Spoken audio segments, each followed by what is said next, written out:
kami tetap mengatakan Tuhan itu yang terbaik. Amat baik, sungguh baik.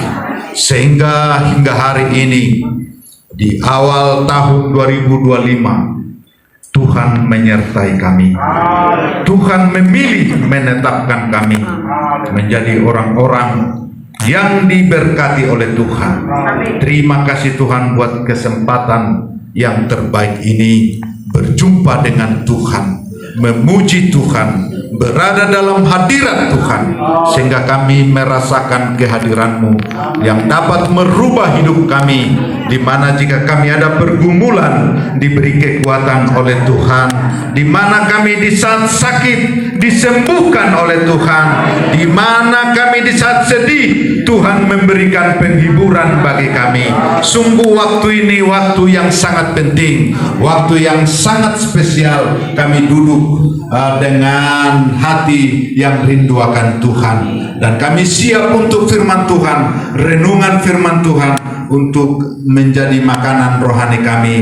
Terima kasih Tuhan, terima kasih. Kami siap untuk firman Tuhan. Dalam nama Yesus kami sudah berdoa dan mengucap syukur. Haleluya, haleluya. Semua yang diberkati Tuhan mengatakan amin. Beri kemuliaan bagi Tuhan yang luar biasa. Silakan duduk, Tuhan memberkati. Salam ibu-ibu. Nggak ada ibu-ibu di sini, semua bapak-bapak. Salam ibu-ibu. Tahun baru, suara baru, baju baru, dan semua yang baru yang dapat jadi baru. Salam bapak-bapak. Salam. Ini bapak-bapak gak kompak ini, masih banyak tekanan ya. Salam bapak-bapak. Salam. Biarlah tekanan yang di rumah ini menjadi satu pemacu bagi kita, supaya kita hidup dengan sejahtera dengan Dia. Beri kemuliaan bagi Tuhan yang luar biasa. Baik, terima kasih Pak Alex. Saya dikasih sesi yang pertama. Saya nggak pernah berbisik sama Pak Alex sesi yang pertamanya. Biarlah Ilahi yang memberikan sesi ini untuk saya di sesi pertama, karena masih strong, masih ada tenaga. Pak Alex juga yang beli makanan kemarin, Boyong Hai, capcay, kita makan masih segar ya. Jadi jangan kelihatan wajah sekarang sudah seperti puasa 4 hari ya. Ceria dong. Salam dulu kiri kanan. Kau dengar itu.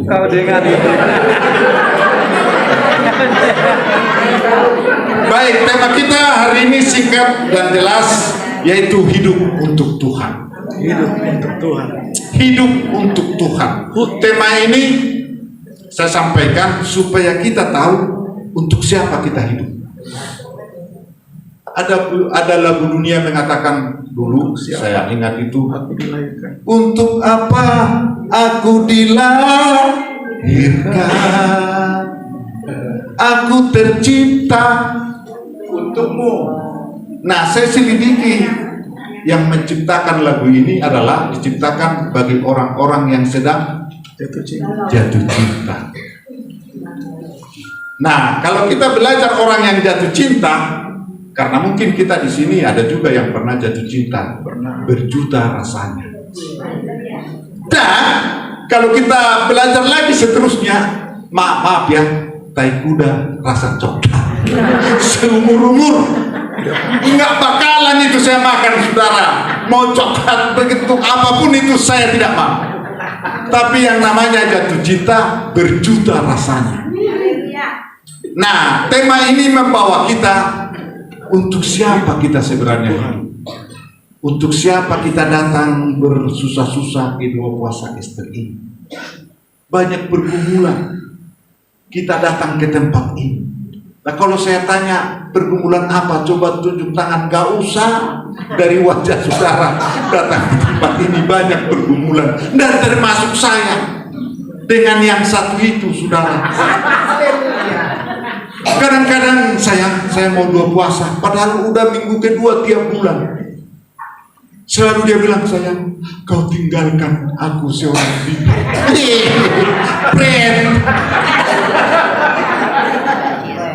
Kalau kita bersama dia, Ada banyak yang aneh-aneh.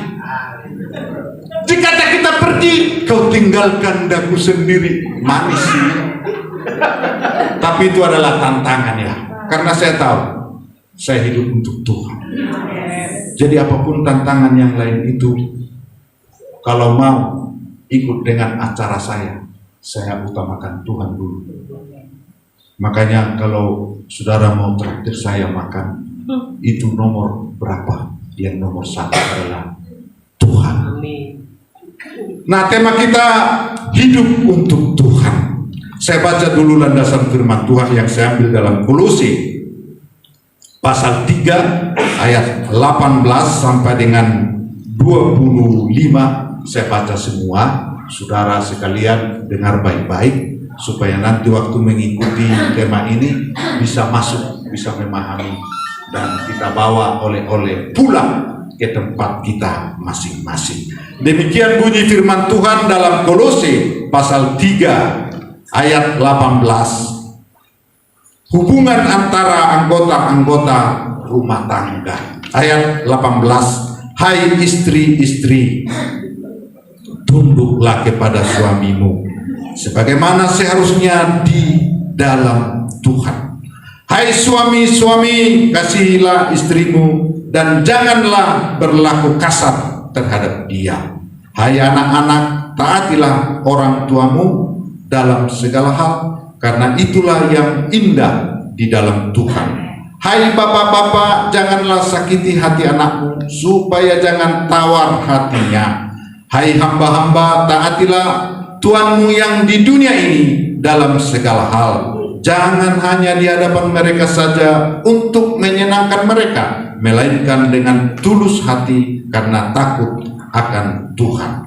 Apapun juga yang kamu perbuat, perbuatlah dengan segenap hatimu seperti untuk Tuhan dan bukan untuk manusia. Kamu tahu bahwa dari Tuhanlah kamu akan menerima bagian yang ditentukan bagimu sebagai upah. Kristus adalah Tuhan dan kamu hambanya. Barang siapa berbuat kesalahan, ia akan menanggung kesalahannya itu, karena Tuhan tidak memandang orang.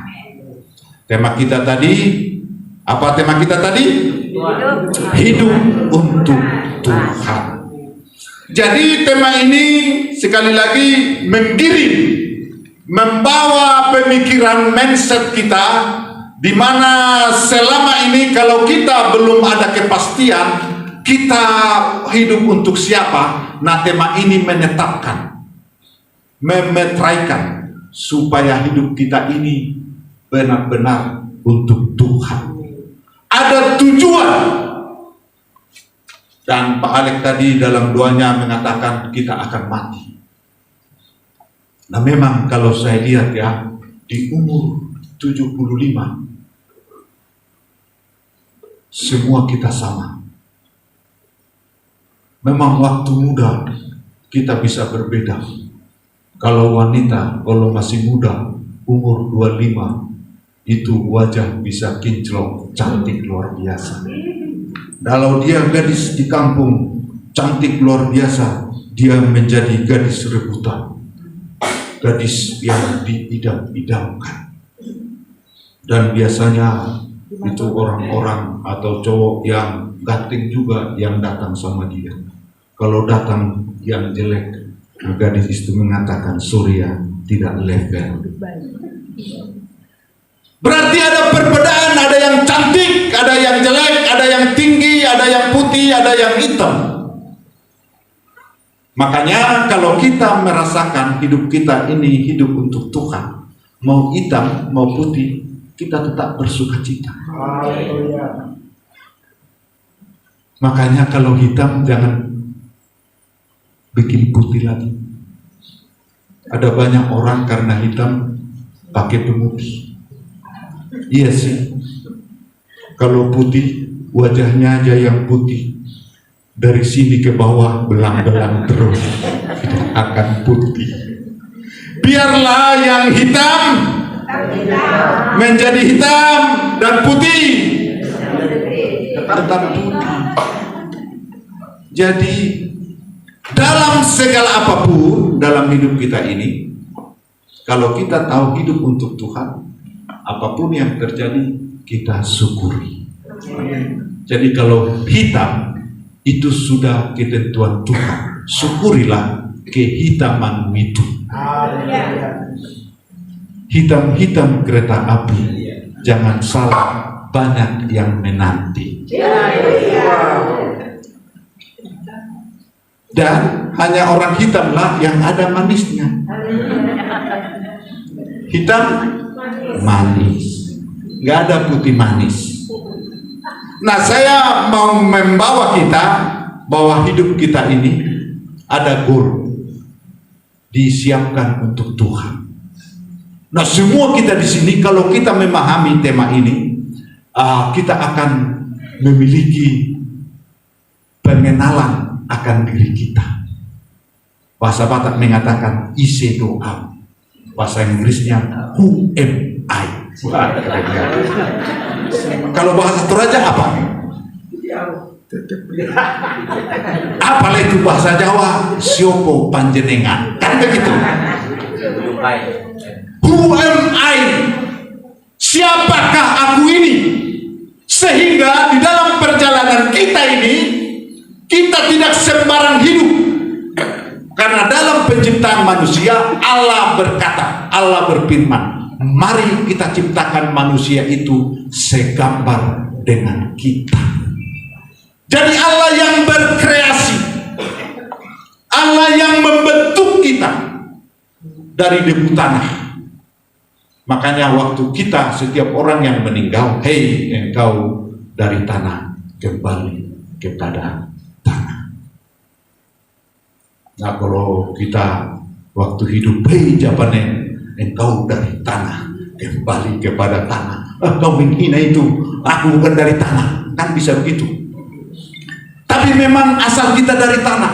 Kita harus sadar kelak kita akan dipanggil oleh Tuhan. Makanya waktu kita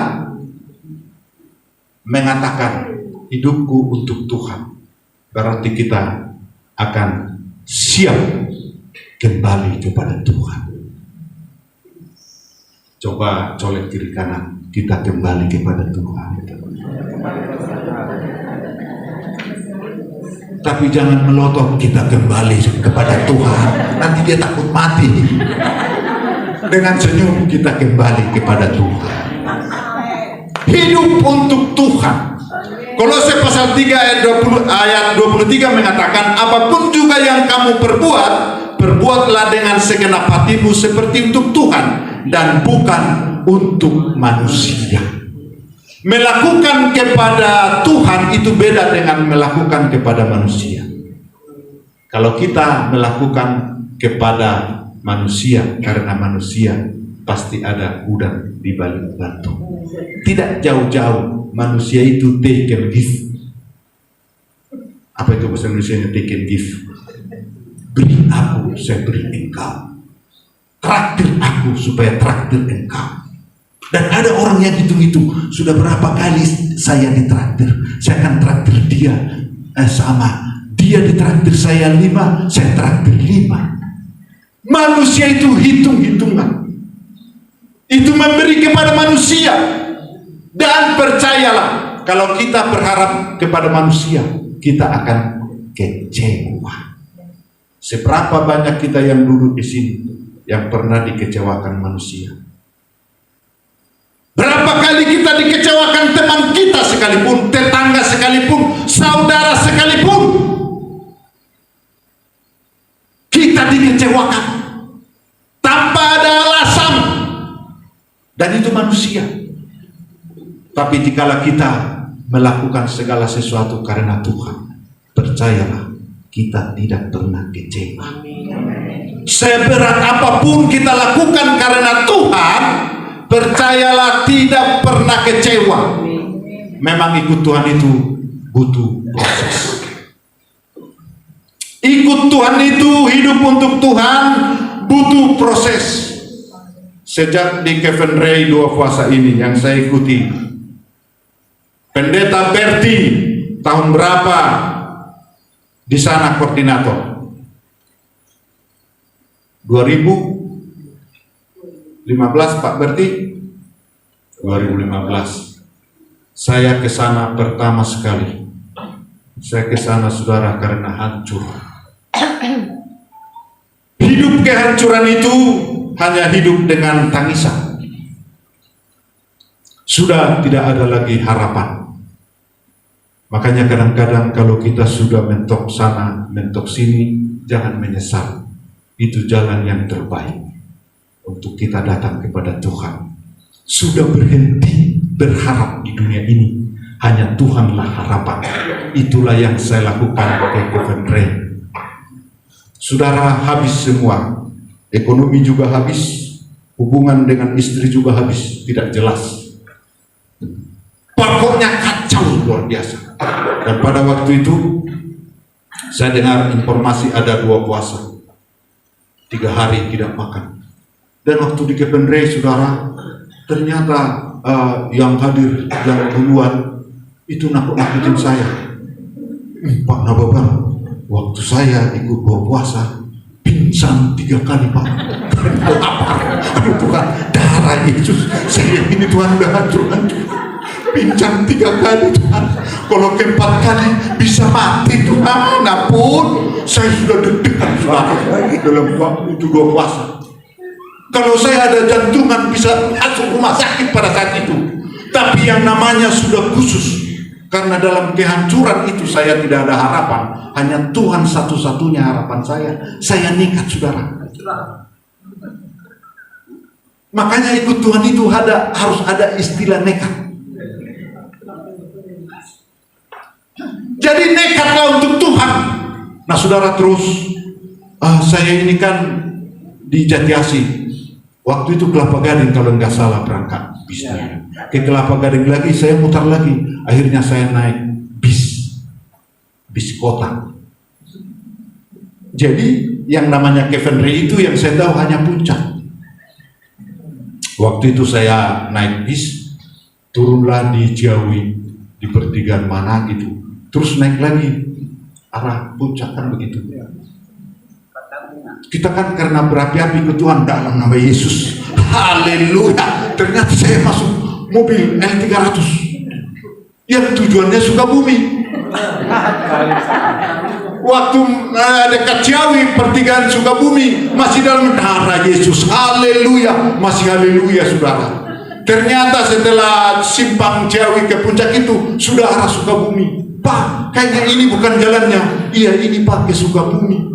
Saya kan ke puncak Pak. Saya bilang, ya Pak, turun aja di sini. Dasar kenek nggak ada kasih, diturunkan saya di jalan. Padahal ikut 2 puasa. Begitu turun di jalan kaki lagi ke pertigaan Gadok. Naik lagi angkot. Belum lagi saya tidak tahu itu Kevendrey di mana. Jadi setiap 5 menit turunkan aku di Kevendrey, turunkan aku di Kevendrey. Bapak diam aja, kata keneknya. Pokoknya Kevendrey jangan sampai lewat, karena uang ongkos saya sudah habis. Jadi salah sedikit lagi, jalan kaki lagi. Kevendrey. Jadi dari Simpang Gadok mulut saya sudah Kevendrey dan otak saya sudah 2 puasa SD.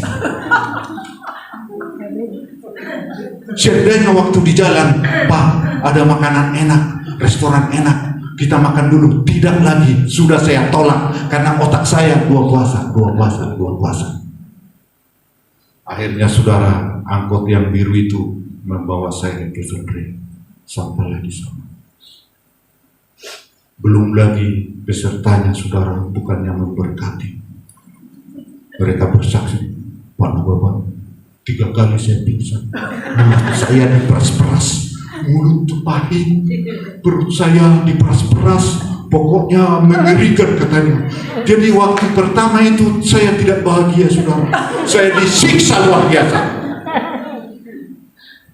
Tapi yang namanya hidup untuk Tuhan, sudah gak ada lagi harapan. Saudara saya sudah tutup mata, tetangga apalagi, fokus kepada Tuhan. Dan beberapa tahun kemudian, singkat cerita, kalau saya ceritakan nanti semua ini hampir hari Rabu saya khotbah di sini. Saudara, kami ada 3 ikut 2 puasa Ester. Tobing 2, Nababan 1. Yang namanya mereka satu marga selalu tulis saya. Si Tobing 2 itu, dia bilang, Pak Nababan sudah menderita datang kau ke Tuhan. Pura-pura kau. Nah, kita sudah habis-habisan air mata. Maka dia bilang kita pura-pura. Tapi kita sudah hancur-hancuran. Ya, mau ngomong apapun, sakarat mau wae. Ternyata segala semua yang saya alami sejak ikut 2 puasa, diremehkan, dibully, dicaci maki, hampir tidak ada yang saya ingat. Yang saya ingat hanya 2 puasa Ester, tidak makan, tidak minum. Dan dalam pengalaman saya ikut 2 puasa Ester, ternyata dan bukti mengatakan ikut Tuhan itu, hidup untuk Tuhan itu membutuhkan proses. Boleh dulu tepuk tangan, katakan dalam hati, proses. Ada proses yang kita harus jalani. Siapkanlah dirimu untuk menghadapi proses yang lebih mengerikan, proses yang lebih menyakitkan, proses yang lebih menggetarkan dirimu, menggoncangkan dirimu. Supaya kenapa? Supaya saudara makin kuat, makin strong, tidak terbatas. Sedikit-sedikit tersinggung, sedikit-sedikit tersinggung, sedikit-sedikit tersinggung, sedikit-sedikit tersinggung. Kau tersinggung sedikit-sedikit. Kita harus strong. Artinya tema ini membawa kita untuk selesai dengan dunia ini. Selesai urusan kamar mandi, selesai dengan urusan sampah, selesai dengan urusan sekamar.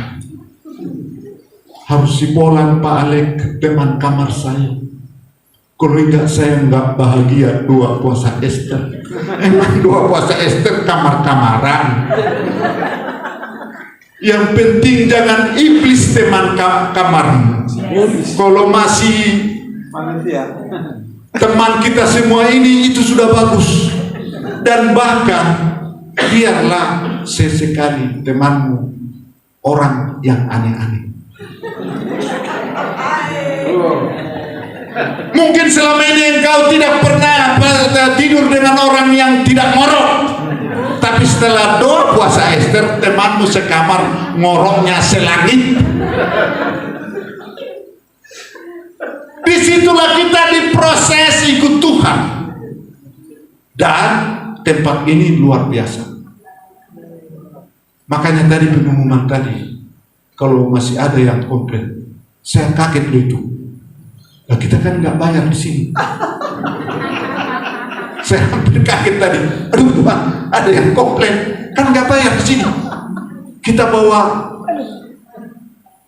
hidup kita ke Tuhan. Dan itu anugerah yang besar, kesempatan yang besar. Kita beruntung dapat di tempat ini. Terima kasih ya Pak Alex ya. Sampaikan salam saya ke Pendeta Konrad Supi. Jadi ikut hidup untuk Tuhan, supaya kita memahami mulai hari ini kita tidak cengeng. Jadilah istri yang hidupmu untuk Tuhan. Dan ada 3 hal nanti bagaimana orang yang hidup untuk Tuhan, supaya kita sebagai istri, karena ini kan surat Paulus kepada keluarga, ada bapak, ada anak, ada istri, ada hamba. Nah, kalau kita sebagai istri kita bagaimana? Karena banyak istri yang stres. Dulu sih waktu pacaran kita tidak dikasih tahu bagaimana enaknya mereka setelah waktu bulan madu. Tapi setelah habis madunya, Pak Pendeta, saya stres, suami saya berubah. Lah kok kawin yang berubah? Ya bodoh sendiri. Waktu enak-enak kita tidak dikasih tahu, waktu susah baru dikasih tahu pendeta. Pak Pendeta, saya kira istri saya tulang rusuk. Tapi setelah 30 tahun Pak Pendeta menikah, berubah dia jadi tulang kaki. Kadang-kadang dulu saya pikir dia tidak ada bentuk petinju pun, tidak ada dia. Sekarang dia sudah seperti istri petinju.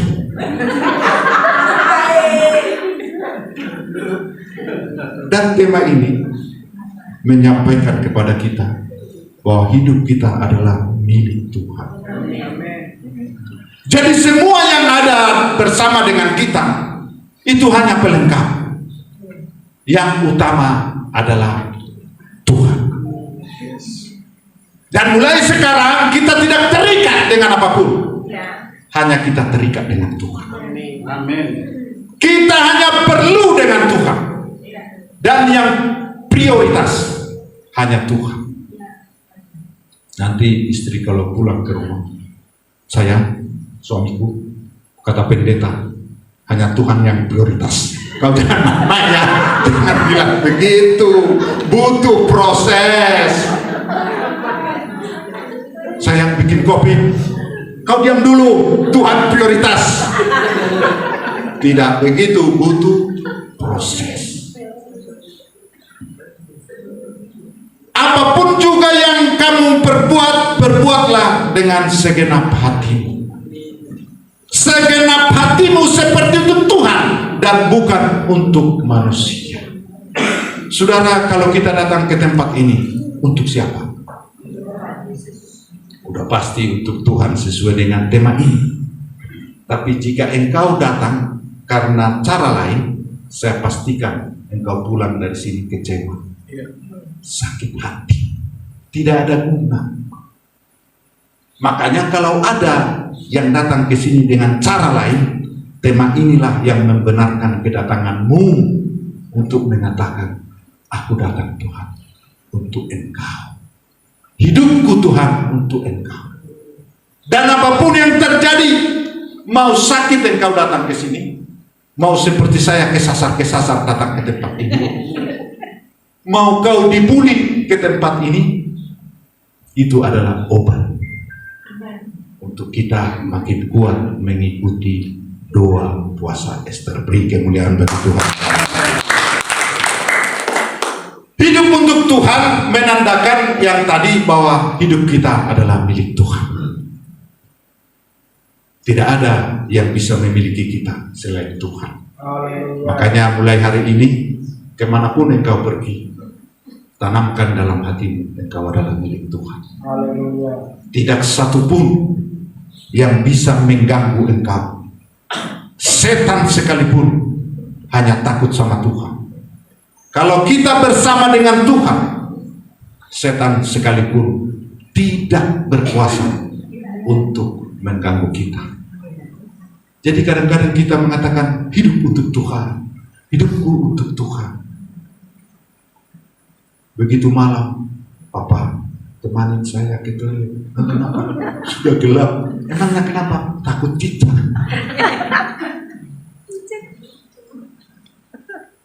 Berarti hidup untuk Tuhan itu membawa kita tidak ada yang kita takuti. Karena kenapa? Firman Tuhan, Tuhan itu memiliki dimensi. Firman Tuhan itu memiliki dimensi sosial. Makanya kalau kita hidup untuk Tuhan, hidup kita ini bersosial. Bersosial itu bermasyarakat, memiliki hati, bersosial. Makanya jangan hidup menyendiri. Kita diciptakan Tuhan untuk bersama, berjemaat, berkelompok. Contohnya kelompok 2 puasa Ester. Inilah keluarga kita, bersosial. Makanya waktu kemarin Pak Alek beli makanan, sebenarnya saya tarik-tarikan dengan Pak Alek ini, ribut-ributan. Saya sebenarnya udah berpikir, Pak Pendeta 3 saya bawa, saya jemput, 2 saya jemput, 1 menunggu di pintu tol, kan begitu. Jadi saya keluar dari pintu tol, Pak siapa? Dia udah tunggu saya di pintu tol. Berarti kan nggak jemput. Nanti saya bilang jemput, Pak Nababan kayak rohani jemput. Enggak, dia tinggal tunggu, nggak saya jemput. Nah yang kami jemput itu Pendeta Berti dan Pendeta Benjamin. Itu pun jemputannya keluar tol, masuk tol, kan begitu. Jadi sambil lewat aja. Jadi nggak ada jasa yang berat di sana. Nah, sebenarnya saya sudah bercita-cita untuk setiap kami berangkat, saya yang jam ketiga pendeta ini. Tapi sebelum hari jamnya, Pendeta Alex sudah telepon. Pak Nababan, jam 9 sudah ready makanan di Gunung Salak. Sebelum saya traktir, dia sudah traktir duluan. Dia udah Tuhan darah Yesus. Berkatilah Pak Alex.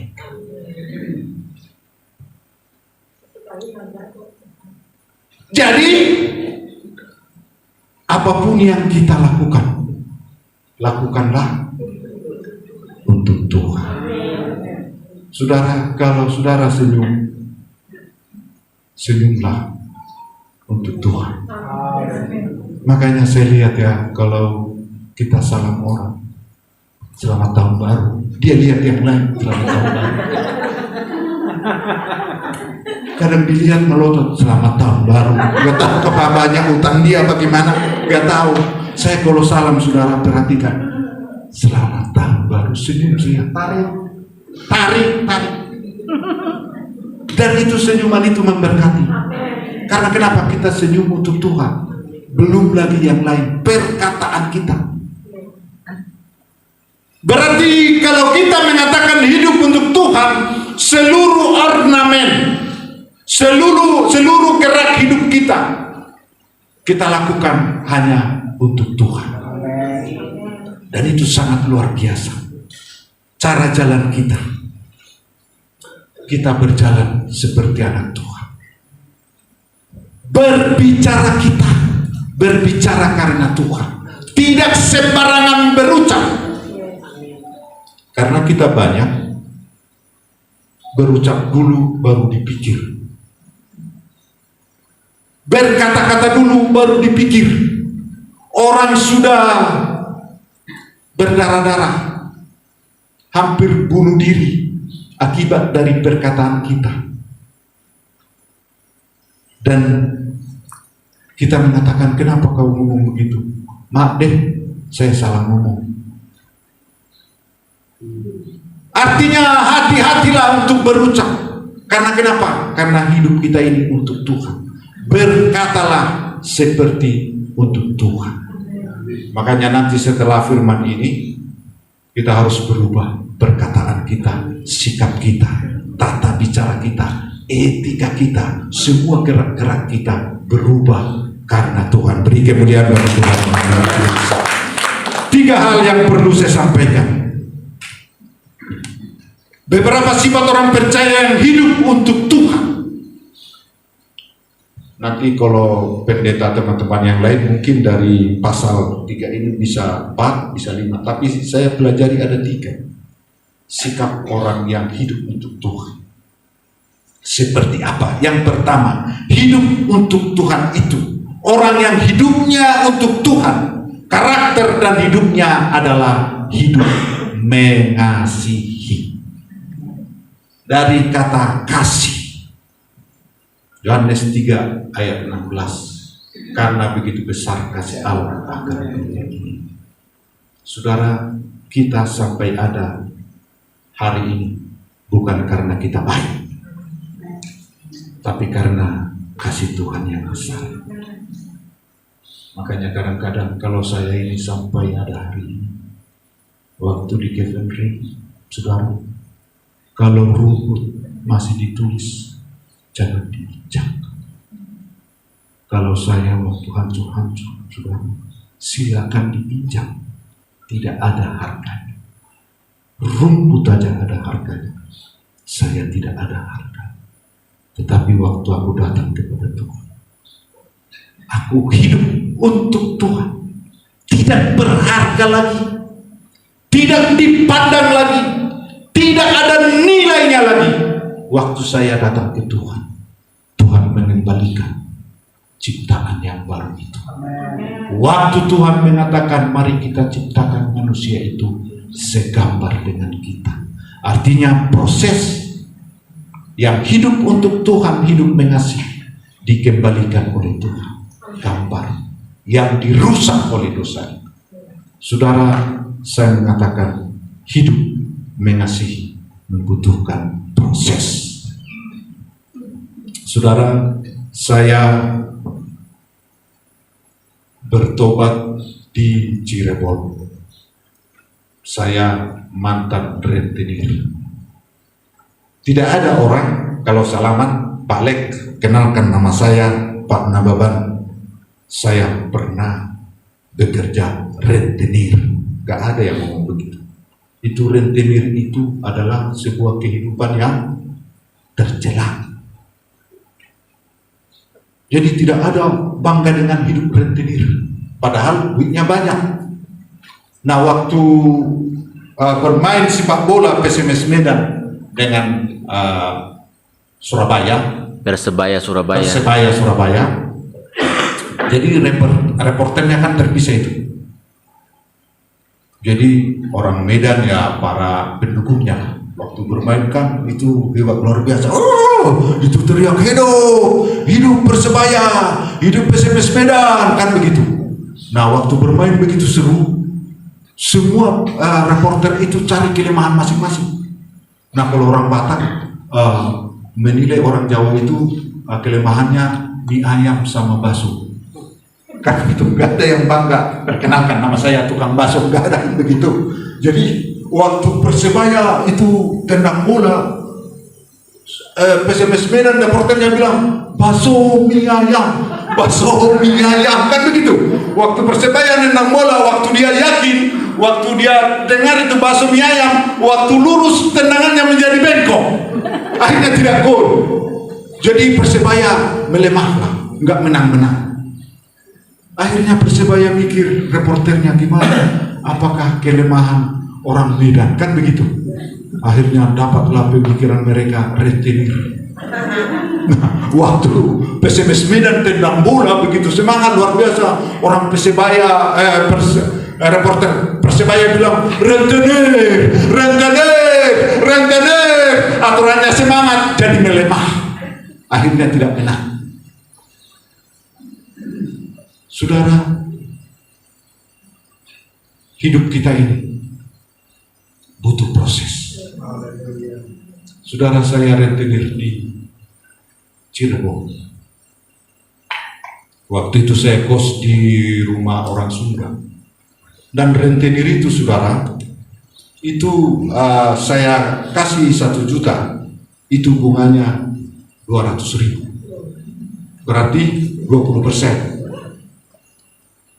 Itu pun bergulir waktu 1 bulan, itu bunganya itu sudah saya bungakan lagi. Jadi saya tagih yang hari ini, yang besok sudah saya bungakan lagi ke orang.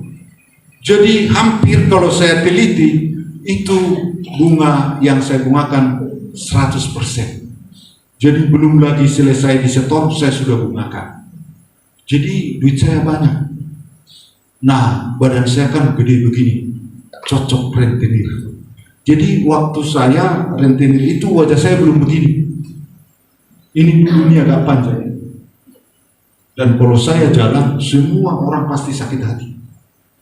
Karena saya jalan kayak preman, kayak jagoan kan begitu. Badan agak hitam, rambut seram, mata seram, semua seram. Jadi tagihan saya selalu beres. Dan pukulan saya pukulan saya kepada meja, sekali pukul itu meja bisa rata dengan tanah. Karena kekuatan saya yang begitu full power. Dan cocoklah saya rentenir. 1 tahun saya rentenir. Saya memiliki uang yang banyak. Dan saudara, rentenir itu harus disegani. Dan waktu saya menagih utang, hanya 3 yang terjadi untuk menghadapi saya. Yang pertama, itu tagihan harus bayar. Yang kedua, kalau tidak ada tagihan, harus kabur. Kalau enggak, dia menderita dengan saya. Yang ketiga, bisa dia masuk rumah sakit karena stres akibat tagihan saya. Nah, pada waktu itu saya kos di satu tempat, saya simpan ada pistol mainan, tapi seperti benaran, dan itu selalu saya ditaruh di pinggang saya. Nah, kalau saya nagih agak saya bengkokin begini supaya itu nongol kan begitu, bayar enggak gitu, padahal pistol-pistolan. Dan kita tahu orang Batak itu masih ada cerita lama bahwa orang Batak suka makan orang. Jadi kalau rentenir, cocoklah suku orang Batak jadi rentenir. Setiap saya nagih selalu beres. Karena kenapa? Karena menyeramkan. Hari demi hari ternyata ibu kos saya lihat pistol mainan ini di meja saya. Dan ibu ini pun tahu. Akhirnya saya dilaporkan ke Polres. Dan sore-sore datanglah polisi tangkap saya dengan tuduhan kepemilikan senjata ilegal. Ditangkaplah saya, saudara, di Borgol. Rentenir di Borgol, dibawa ke Polsek. Ternyata kalau di Borgol, saudara, rasanya Borgol itu tinggi, menakutkan luar biasa, tidak ada Batak-Bataknya, saudara. Makanya jangan berurusan dengan polisi. Ampun, gemetar saya, saudara, keringat dingin sampai di Polsek, diproses, saudara. Dan senjata itu dibawa.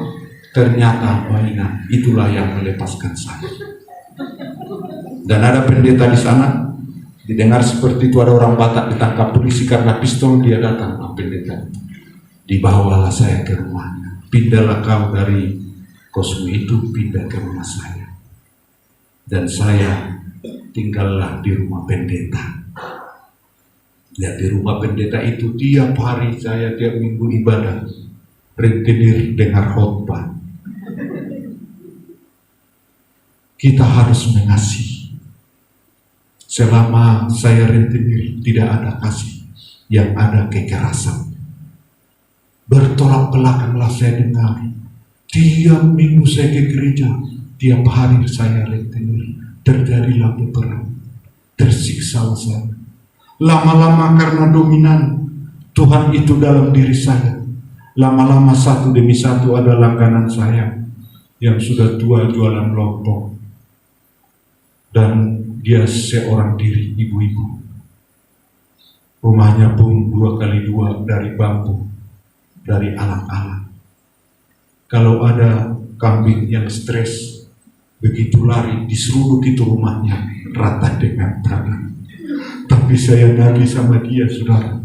Yang pada akhirnya saya bilang, Bu, gak usah bayar lagi. Inilah modalmu. Lanjutkanlah jualan lontong. Bergulir terus. Karena peperangan dalam hati saya mengasihi. Telah ditorehkan dalam hati saya. Hidup mengasihi. Akhirnya langganan saya satu persatu saya bebaskan dari utang. Dan abang saya sebagai sponsor hampir bunuh saya. Dasar orang bodoh. Tidak ada rentenir secara rentenir untuk kasih modal ke orang lain dan tidak dibayar. Kamu paling bodoh seluruh dunia. Dan lama-lama langganan saya habis saya tinggal di gereja. Dan pendeta mengatakan, kuliahlah ke Petamburan. Saudara, bekas rentenir kuliah di Petamburan. Di sana ahli Taurat luar biasa, saudara. Masuk dari lubang buaya, masuk ke lubang harimau, sama saja saya disiksa untuk hidup mengasihi. Butuh proses untuk hidup mengasihi. Tidak hari ini, not today. Tapi setiap hari.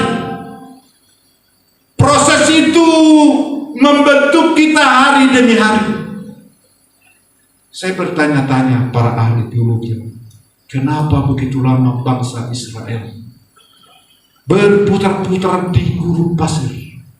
Kurang lebih 40 tahun. Sampai Musa hanya sampai di Gunung Nebo. Karena kenapa? Karena butuh proses untuk membentuk Israel yang sekarang. Nah saudara, untuk kita hidup hingga hari ini untuk mengasihi dibutuhkan satu proses. Saudara, di ayat yang ke-16 dikatakan, dan di atas semuanya itu kenakanlah kasih sebagai pengikat yang mempersatukan dan menyempurnakan. Jika engkau sekarang hidup untuk Tuhan, sebagai istri yang hidup untuk Tuhan, setiap engkau melakukan kewajiban, kenakanlah kasih Tuhan. Jika engkau melayani suamimu, lakukanlah itu karena Tuhan. Karena dia kurang ajar. Suami tidak tahu berterima kasih. Suami tidak tahu diri. Bertahun-tahun saya mengasihi Pak Pendeta. All in, out. Semua sudah saya lakukan Pak Pendeta. Tapi dia tidak bertobat. Tapi percayalah, lakukanlah segala sesuatu. Mengasihi dia karena Tuhan. Saudara, kadang-kadang ibu-ibu kadang-kadang kalah dari Bank BCA. Kalau Bank BCA, kalau kita datang, selamat pagi Pak, ada yang perlu saya bantu, cantik-cantik lagi, baju-bajunya bagus, setrika, wangi lagi. Begitu kita datang ke BCA, rasanya luar biasa. Kayaknya pagi terus, tidak pernah siap. Udah di BCA dingin lagi. Selamat pagi Pak, ada yang perlu saya bantu, ada teh manis, ada kopi. Kalau prioritas kan begitu saudara. Dingin lagi, Bapak mau teh manis, 1 sendok gulanya, atau seperempat, atau pakai cucu, atau apa begitu kan begitu. Jadi kita peta di sana. Nah ibu-ibu, pernah enggak waktu suamimu masih tidur, kau sudah tunggu di pintu kamar?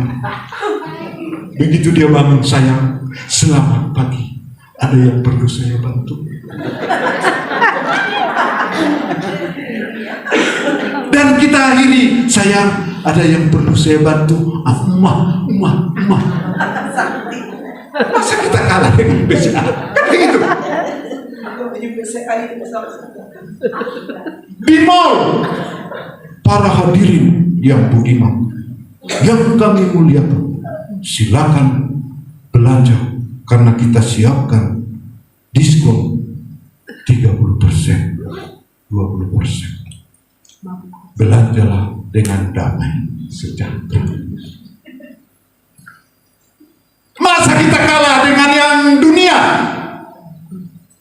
Jadi ibu-ibu nanti kalau pulang rumah, kalau kau hidup mengasihi karena Tuhan, bukan karena manusia. Karena kita percaya kalau kita mengasihi laki-laki yang dulu kita kagum itu, sekarang udah berubah warnanya. Warnanya berubah, bentuknya berubah. Dulu engkau kagum sama dia kayak pahlawan, dari kesiangan, kemalaman, semua dia pahlawan. sekarang dia hilang kepahlawanannya. Dulu tatonya singa luar biasa, menang. Ada teman saya begitu, waktu muda itu tatonya, wih keren, menang luar biasa, takarnya panjang. Tapi setelah ketemu umur 60 tahun, itu singanya itu menyembah keriput. Dulu keren menggelegar, tapi setelah 60 tahun itu bisa tato, bisa mengkericut. Kukunya tidak ada lagi. Dan itu tato dulunya giginya ada, setelah keriput itu gigi hilang. Berarti tato singa ompong, kalaupun digigit geli.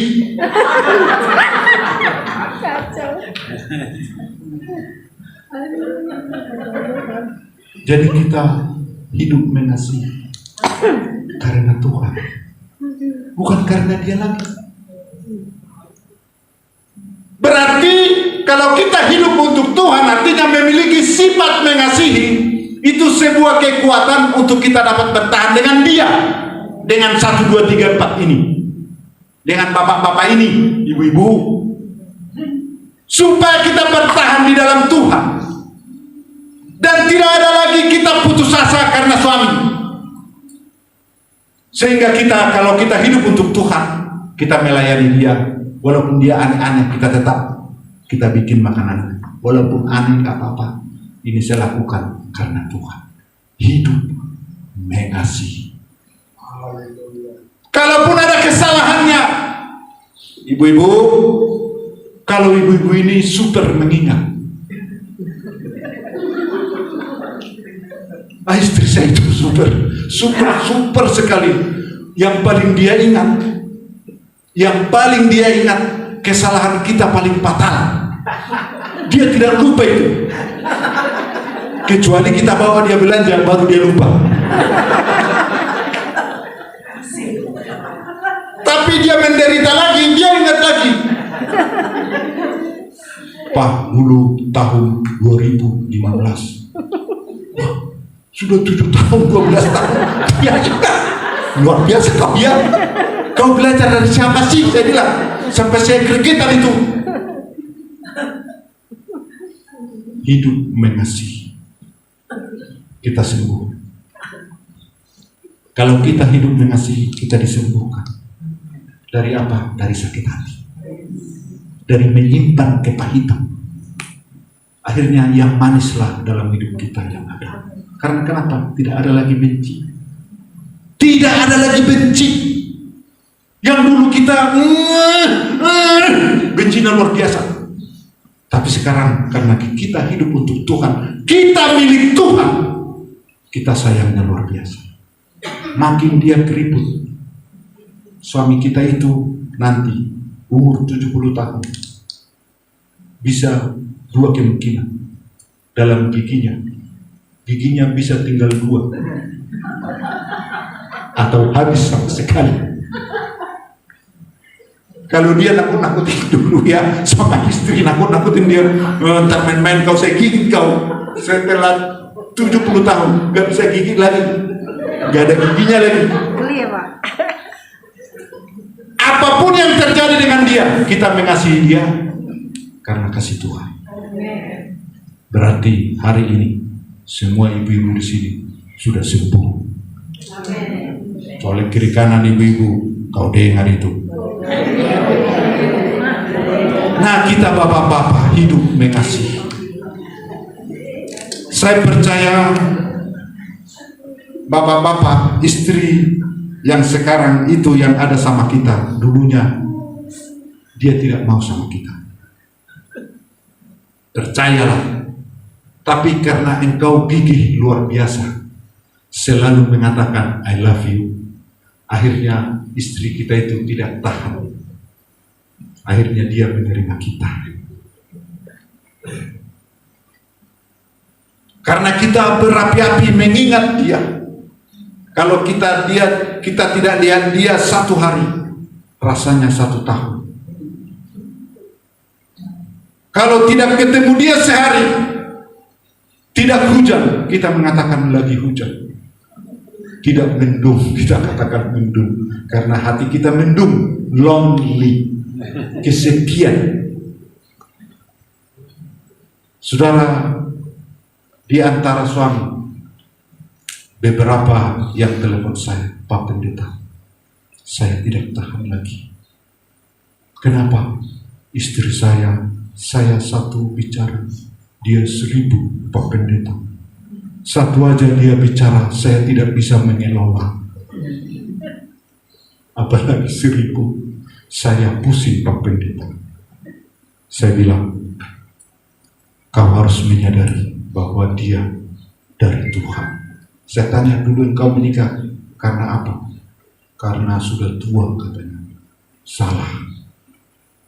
Jadi dia menikah karena tua. Daripada sampai tua mati tidak menikah, akhirnya dia menikah.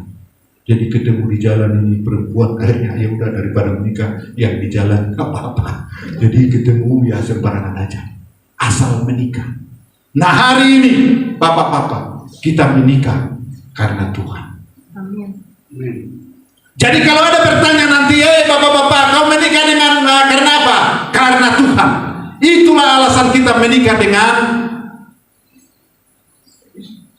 Hawa itu, yaitu perempuan. Yusuf Roni mengatakan, jangan bohongi wanita. Suami jangan pernah bohongi wanita, karena wanita itu belajar dari pembohong. Ini pendeta agak aneh. Waktu Hawa dengan sibolis itu di Taman Eden, Hawa itu lebih banyak bicara dengan sibolis, dengan bego. Tapi saya percaya, hai suami, kekuatanmu lebih kuat dari sibolis, dari iblis, dari setan. Engkau berkuasa atas istrimu itu. Dengan pesan, lebih banyaklah bicara sama istri daripada ke tempat yang lain. Akhirnya saudara, para suami, saya sekarang lebih banyak bicara sama istri saya. Karena kenapa? Supaya dia tidak bicara sama sibolis. Akhirnya dia curhat sama saya semua. Akhirnya dia mengatakan, sampai situa ini engkaulah pahlawan. Karena kenapa? Karena kesayalah yang bisa dengar dia. Saudara, sebenarnya istri itu kalau ngomong kadang tidak sambung. Hai istri, kalaupun kami sambung dengan istri, kami sambung. Tapi setelah istri ngomong A sampai B, separuh tidak jelas tujuannya, kita aminkan juga dengan suami. Akhirnya istri merasa puas. Dan saya percaya suami yang hidup untuk Tuhan pasti mengasihi istri karena Tuhan. Berarti orang yang hidupnya untuk Tuhan berarti memiliki karakter mengasihi. Jadi yang pertama, hiduplah mengasihi, milikilah karakter yang mengasihi. Yang kedua, orang yang hidupnya untuk Tuhan adalah memiliki karakter hidup dengan taat kepada Tuhan. Berarti kalau kita mengatakan hidupku untuk Tuhan, berarti kita memiliki ketaatan tingkat tinggi. Taat. Dan Tuhan kita itu taat sampai mati. Jadi ketaatan itu kita lihat di dalam Yesus Kristus yang dia taat sampai mati. Ketaatan manusia terbatas, tapi ketaatan manusia tidak terbatas sampai dia disalibkan di kayu salib. Bukan karena perbuatan kita, tapi untuk menebus kita atas kesalahan kita. Saudara, makanya saya sering mengatakan, biarlah kita dipakukan di salib itu. Supaya kenapa? Supaya hidup kita taat. Saya selalu berdoa, selalu saya bilang, Tuhan, biarlah jemaat ini saya pakukan di salib itu. Supaya kenapa? Supaya memiliki ketaatan. Apapun yang terjadi, mengikut Yesus adalah keputusan. Apapun yang terjadi, menyembah Tuhan adalah keputusan. Saudara, doa Bapa kami dimulai dengan Bapa kami yang di sorga, dikuduskanlah namamu. Kata dikuduskan, di sana ada ketaatan. Artinya setiap kita berdoa, kalau doa kita mau sungguh-sungguh, harus didasari dengan ketaatan. Kalau kita tidak memiliki ketaatan, kita tidak akan bisa menyembah Tuhan. Hanya orang-orang yang taatlah yang memiliki, yang bisa menyembah Tuhan. Doa yang begitu legendaris di antara gereja-gereja dunia, Bapa kami yang di sorga, dikuduskanlah namamu. Berarti jika kita hidup dalam ketaatan, hendaklah damai sejahtera Kristus memerintah dalam hatimu. Berarti engkau adalah orang-orang yang berdoa.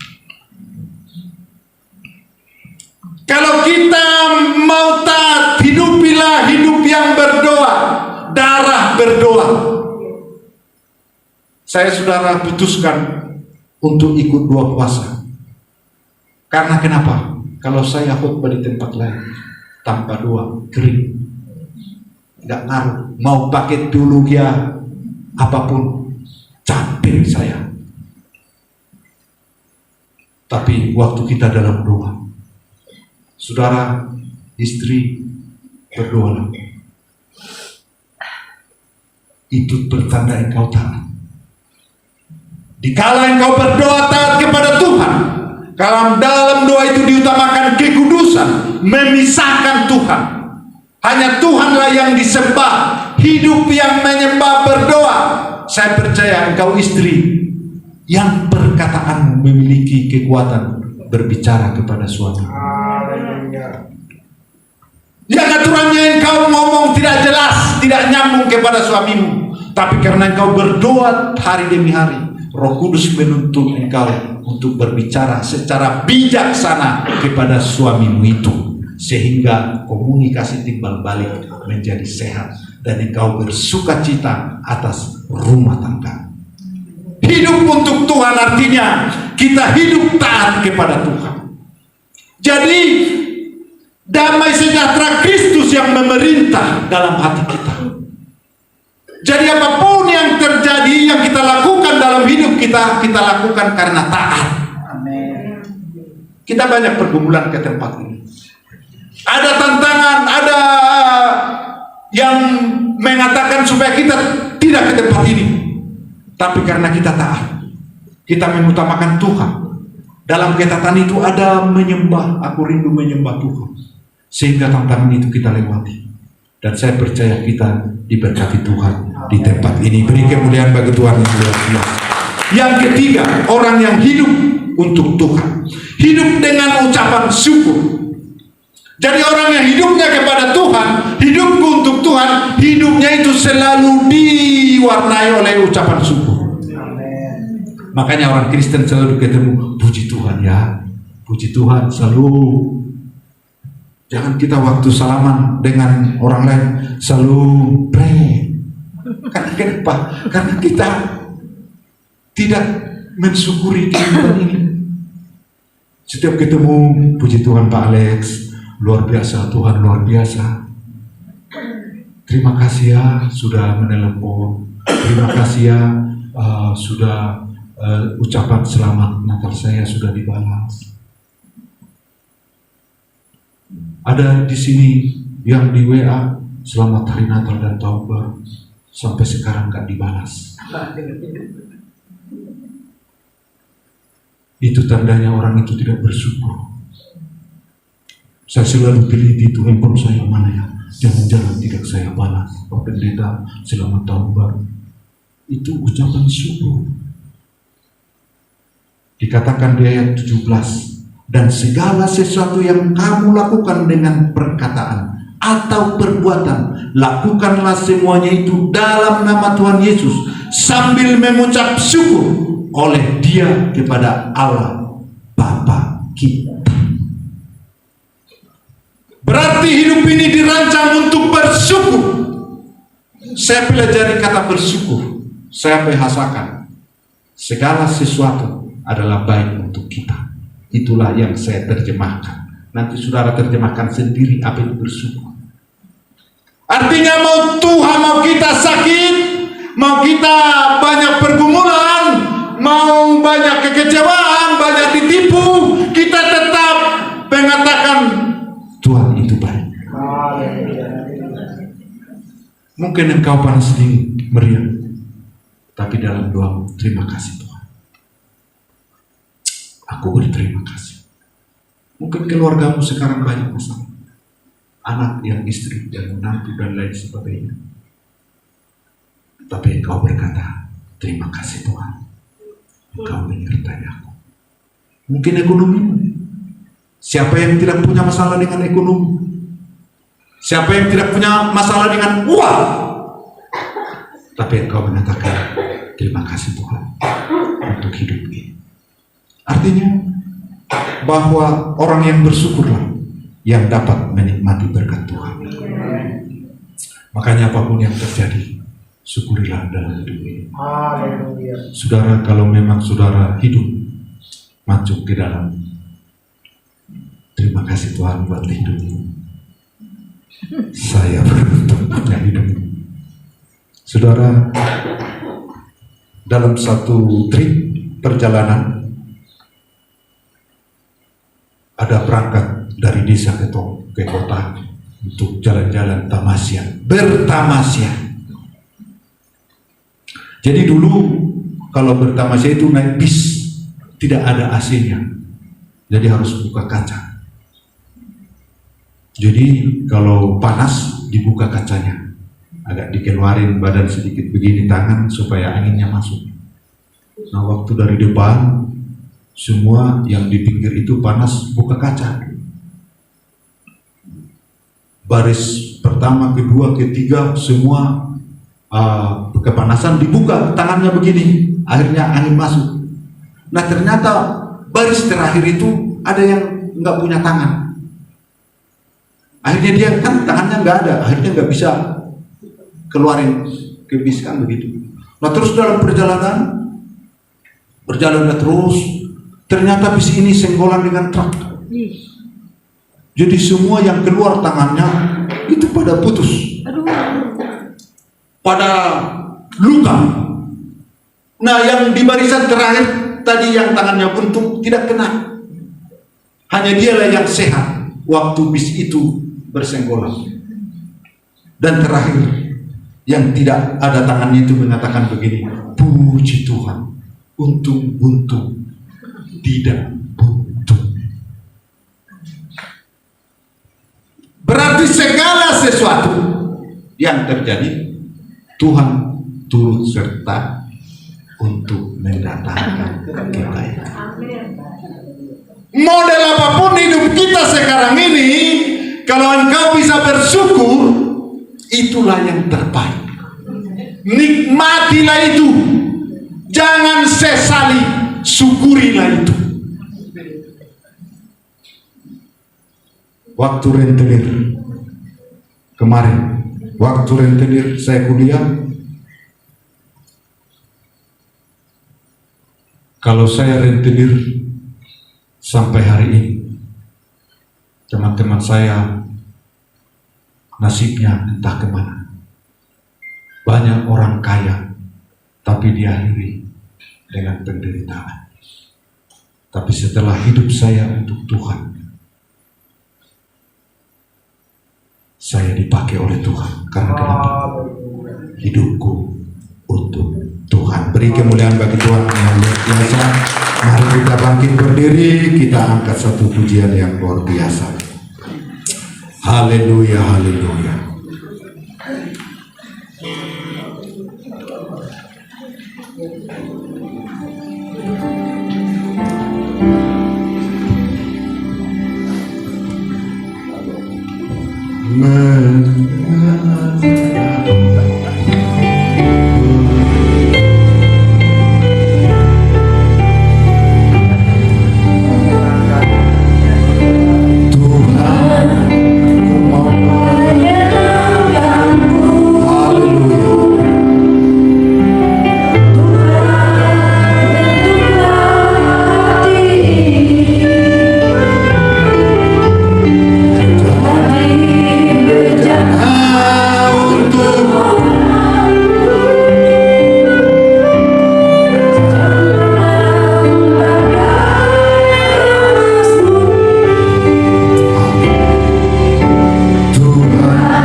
terjadi, kita syukuri hidup ini, sehingga kita memiliki ketaatan.